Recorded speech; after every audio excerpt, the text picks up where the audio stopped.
देखिए, स्वागत है आपका। और अब बात उस खबर की जो आज हर मम्मी पापा को ज़रूर देखनी चाहिए, क्योंकि इस खबर का ताल्लुक बच्चों से है। आप अपने घर में या फिर आसपास के पार्क और दूसरी जगहों पर अक्सर ही ऐसे बच्चों को देखते होंगे जिनके हाथों में मोबाइल होता है। वो मोबाइल में इस कदर खोए रहते हैं कि उनका दूसरी ओर ध्यान तक नहीं जाता। अक्सर माँ बाप बच्चों की जिद के आगे उन्हें मोबाइल दे देते हैं, लेकिन मोबाइल फ़ोन और उनमें चलने वाला ऑनलाइन गेम अब धीरे धीरे बच्चों को अपराधी बना रहा है। आप कहेंगे भला ये कैसे हो सकता है? तो पूरी डिटेल रिपोर्ट आपको ज़रूर देखनी चाहिए, उसमें आपको पता चलेगा कि ये कैसे हो सकता है।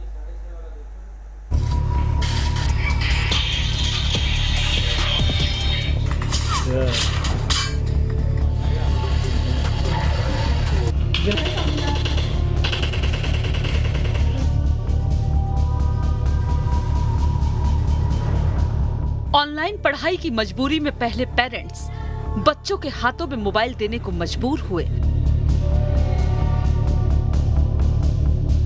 और अब ये मजबूरी बच्चों की एक पूरी पीढ़ी को बर्बाद कर रही है। मोबाइल तक बच्चों की रीच बढ़ने से अब बच्चे ऑनलाइन गेम की गिरफ्त में फंसने लगे हैं। इसके चलते बच्चों की पढ़ाई से लेकर उनका खान पान और उनकी सेहत सब पर प्रभावित हो रहे हैं। यही नहीं, बच्चों में ऑनलाइन गेम का बढ़ता चलन अब उन्हें अपराध के दलदल में धकेलने लगा है। ऑनलाइन गेम की जरूरतों को पूरा करने के लिए बच्चों में चोरी और पैसों का जुगाड़ करने के लिए दूसरे अपराध तेजी से बढ़ रहे हैं।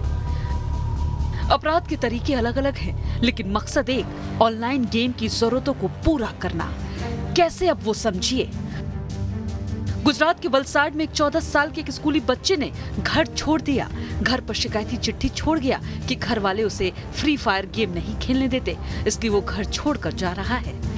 छत्तीसगढ़ के अंबिकापुर में 19 साल के एक टीनेजर ने ऑनलाइन गेम की खातिर खुद के किडनैपिंग की साजिश रच डाली और अपने घर वालों से ही फिरौती के लिए 20 लाख रुपए की डिमांड कर दी। ऑनलाइन गेम के लिए वो अपने पिता की बाइक तक बेच चुका था। राजस्थान के नागौर में तो एक 16 साल के नाबालिग ने अपने 12 साल के चचेरे भाई की हत्या कर दी। हत्या के बाद उसने चचेरे भाई का शव जमीन में दफना दिया। इसके बाद सबको गुमराह करने के लिए उसने फर्जी आईडी बनाकर बच्चे के पिता से फिरौती मांगने लगा। सोचिए, जो बचपन खेलने कूदने में बीतनी चाहिए, पढ़ाई और दोस्तों के साथ मौज मस्ती में गुजरनी चाहिए, उस बचपन को ऑनलाइन गेम किस ओर लेकर जा रहा है। इस वर्चुअल वर्ल्ड में होता है और गेम्स की दुनिया में होता है, तो कहीं ना कहीं उसका सेल्फ कंट्रोल होता है, तो उसको एक सेंस ऑफ ऑटोनॉमी जिसको कहना चाहिए वो महसूस होता है। उसकी सेल्फ एस्टीम जो है वो कहीं ना कहीं उसको लगता है कि उसकी सेल्फ एस्टीम को एक पॉजिटिव रीइंफोर्समेंट मिलता है। उसको जो एप्रिसिएशन है वो मिलता है, क्योंकि जब आप रिवार्ड उसमें मिलता है आपको, या आपके जो कलीग्स हैं, पीयर ग्रुप प्रेशर जो आपको उसमें प्रॉम्प्ट करता है, तो कहीं ना कहीं आपको एक एप्रिसिएशन की जो फीलिंग मिलती है, जो भावना मिलती है, वो इस बात को आपको और प्रेरित करती है कि आप इस गेम में बने रहें। हम और पेरेंट्स इस चीज़ पर्टिकुलर इंटरनेट और ऑनलाइन गेमिंग को अगर बच्चों को रोकना है तो क्या करें? पहले इसके लिए पर्टिकुलर टाइम सेट करें। टाइम सेट करें किस वक्त आप गेम खेल सकते हैं और किस वक्त नहीं खेल सकते। दूसरा, आप रूल ये भी बना सकते हैं कि जिस गेम को बच्चे खेल रहे हैं उसको आप खुद भी खेल कर देखें। गेम खेलना बुरी बात नहीं, लेकिन जब गेम बच्चों के मन मस्तिष्क पर हावी होकर उन्हें अपराध के रास्ते पर ले जाने लगे, तो फिर मम्मी पापा की चिंता बढ़नी जरूरी भी है। छत्तीसगढ़ के अंबिकापुर वाली घटना इसलिए चिंता बढ़ाती है क्योंकि यहाँ 19 साल के टीनेजर ने खुद के ही किडनैपिंग की साजिश रच डाली, खुद के हाथ पैर बांधे और खुद ही अपने घर पर मोबाइल से मैसेज भेजा कि किडनैप हो गया है। अगर 4 लाख रुपए तय जगह पर नहीं पहुँचाए गए तो उसकी हत्या कर दी जाएगी। मामला पुलिस तक पहुँचा और फिर पुलिस ने जाँच शुरू कर दी, तो पूरा भेद खुल गया। पुलिस ने आरोपी से पूछताछ तो पता लगा कि आरोपी लड़के को गेम के नेक्स्ट लेवल पर जाने के लिए कुछ पैसों की जरूरत थी, जिसके लिए उसने ये सब किया। ये बताया उस दिन की नानी मैं गेम जीत गया हूँ, मैं जाने वाला हूँ। मना भी करी मैं। अब उसी दिन की रात से अब कहाँ चला गया तो ही पता ही नहीं चला। अब उसके बाद ही मैसेज वगैरह जो आया है। ये लड़का अपने फ़ोन से ही खुद को ऐसा किडनैप शो करने की कोशिश कर रहा था। मामले में हमने और जांच की तो पता चला कि ये लड़का एक पबजी गेम खेलता है, जिसमें इसको खेलते खेलते इसको और हथियार और इस टाइप की चीज़ें एक्सेसरीज लेनी थी। राजस्थान के नागौर से आई खबर तो और भी चौंकाने वाली है। यहाँ 16 साल का एक नाबालिग ऑनलाइन गेम खेलने के लिए उधार में लिए लाखों रुपए बर्बाद कर चुका था और इसी उधारी को चुकाने के लिए उसने अपने चचेरे भाई को किडनैप किया और बाद में उसकी हत्या कर दी। पुलिस ने जांच की तो पता लगा कि नाबालिग आरोपी पिछले कई सालों से फ्री फायर और पबजी जैसे गेम्स का एडिक्ट था और इन्हीं गेम्स के लिए वो कई लोगों से उधार ले चुका था। मनोवैज्ञानिक तरीके से पूछताछ की गई तो उसने एक ऐसे भौंसाने वाले तथ्य सामने दिए कि वो इंटरनेट के कुछ गेम्स है जो पबजी के सब्स्टिट्यूट है, टीम पत्ती, फायर फाइट और इस तरह के गेम्स जो आ रहे हैं जिनके थ्रू पैसा लगा करके और एक कहेंगे सट्टे जैसी लत उनके पड़ गई, जिसके कारण ये उन्होंने कदम उठाया। उस बच्चे को जिस दिन इन्होंने अपने साथ लेकर के और खेत में लेके गए उसी दिन इसने हत्या करके और जमीन में गाड़ दिया गया।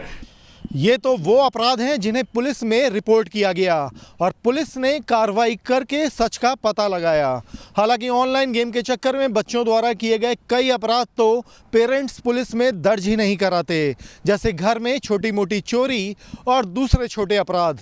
लेकिन ऐसे मामलों में मम्मी पापा की ढिलाई बड़ी मुसीबत को न्योता दे सकती है। कोरोना महामारी से पहले बच्चे हफ्ते में औसत 2.5 घंटे का समय मोबाइल गेम पर बिताते थे। लॉकडाउन में ये समय बढ़कर 5 घंटे का हो गया। आज की तारीख में भारत में 43 करोड़ से ज्यादा यूजर्स ऑनलाइन गेम खेल रहे हैं और अनुमान है कि 2025 तक ये आंकड़ा 65.7 करोड़ हो जाएगा। और अब इस लेटर को देखिए, 14 साल के एक मासूम ने अपने घर वालों के लिए लिखा है। टूटी फूटी हिंदी में लिखा गया है कि क्योंकि आप लोग मुझे फ्री फायर नहीं खेलने देते हो, इसलिए मैं घर छोड़कर जा रहा हूँ। माँ तुम रोना नहीं। गुजरात के वलसाड से 14 साल का नाबालिग घर छोड़कर करीब 700 किलोमीटर दूर पाली चला गया। वहाँ रेलवे स्टेशन पर कुछ लोगों को इस पर शक हुआ तो पूछताछ के बाद इसके घर वालों को सूचना दी गई। ऐसे अनेक केस हैं जिनकी चर्चा शुरू हुई तो घंटों निकल जाएंगे, क्योंकि ऑनलाइन गेमिंग अब घर घर में वायरस की तरह फैल चुका है और बच्चे इससे हर रोज संक्रमित हो रहे हैं। हम अपने बच्चों पर पूरी तरह नज़र रखें। मैं कोशिश ये करता हूँ कि जब भी मैं फ्री टाइम में होता हूँ, बच्चे ऑनलाइन क्लास ले रहे होते हैं, मैं उनके साथ बैठ जाता हूँ। खुद का माइंड यूज़ करना बंद कर दिया बच्चों ने, कि खुद का कोई माइंड यूज़ नहीं करते हैं, सब उसी पे टिपा टिपा बस के लिख लेते हैं। ये बहुत गलत बात, बहुत इफेक्ट पड़ रहा है बच्चों की मेंटल हेल्थ पर भी, कि भाई वो खुद की सोच नहीं बता पा रहे हैं। ऑनलाइन गेम में सिर्फ हिंदुस्तान का बचपन नहीं बर्बाद हो रहा है। चीन में ये समस्या सालों पहले शुरू हो गई थी, जिसके बाद चीन ने ऑनलाइन गेम्स को लेकर 2019 में एक कानून पारित किया। इसमें तय किया गया कि बच्चे सप्ताह के दिनों में 90 मिनट से ज्यादा ऑनलाइन गेम नहीं खेल सकेंगे। वीकेंड्स पर यह अवधि बढ़ाकर 3 घंटे कर दी गई, जबकि रात 10 बजे से सुबह 8 बजे तक गेम खेलने पर पूरी तरह पाबंदी लगा दी गई। चीन में ऑनलाइन गेमिंग का कानून सख्ती से लागू हो, इसलिए वहां की सरकार ने बच्चों के ऑनलाइन गेम्स खेलने वाले बच्चों के लॉगिन करते समय वास्तविक नाम और नेशनल आइडेंटिफिकेशन नंबर डालना जरूरी कर दिया, ताकि ये पता लग सके कि गेम कौन खेल रहा है और कितनी देर खेल रहा है।